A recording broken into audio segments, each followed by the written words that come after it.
In this segment, we'll be removing a volume spacer from a Fox 36 fork, a simple adjustment that changes how your suspension behaves on the trail. To do this properly, you'll need the correct tools: a shock pump, a 32mm top cap socket, and a matching torque wrench.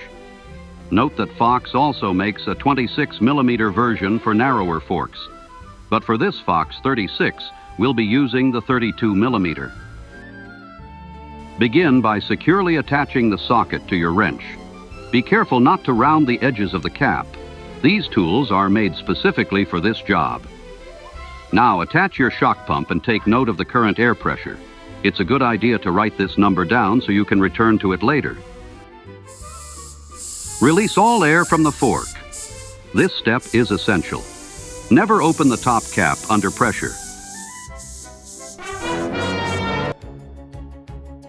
Inside the fork, there's a sealed air chamber.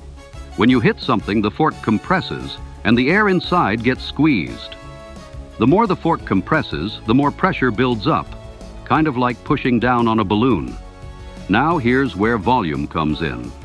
With a volume spacer installed, the fork will feel firmer at the end, like on big jumps or drops.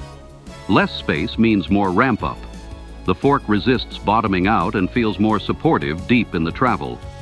Now let's remove a volume spacer. This creates a larger air chamber which gives you a smoother feel. It compresses gradually and uses more of the travel. More space inside the fork means less ramp up. The fork feels softer and more linear. That's what volume spacers do. They're little plastic parts that take up space inside the air chamber. Now that the fork is depressurized, use the 32mm socket to remove the top cap.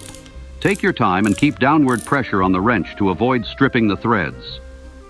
Here, you'll see the volume spacer attached directly to the underside of the air valve. To remove it, simply pull the spacer free from the notched grooves. It may take a gentle twist to unseat it.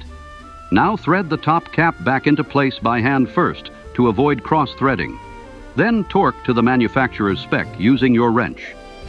With the cap secure, reattach the shock pump and restore the fork's air pressure to your original number.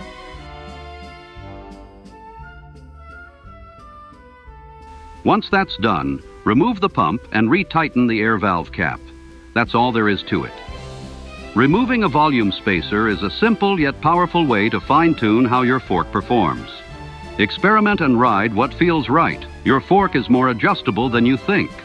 You'll find links to purchase these fork-specific valve cap sockets in the description below. Thank you. This has been a presentation in full trail fidelity, produced in cooperation with Cassette Creative.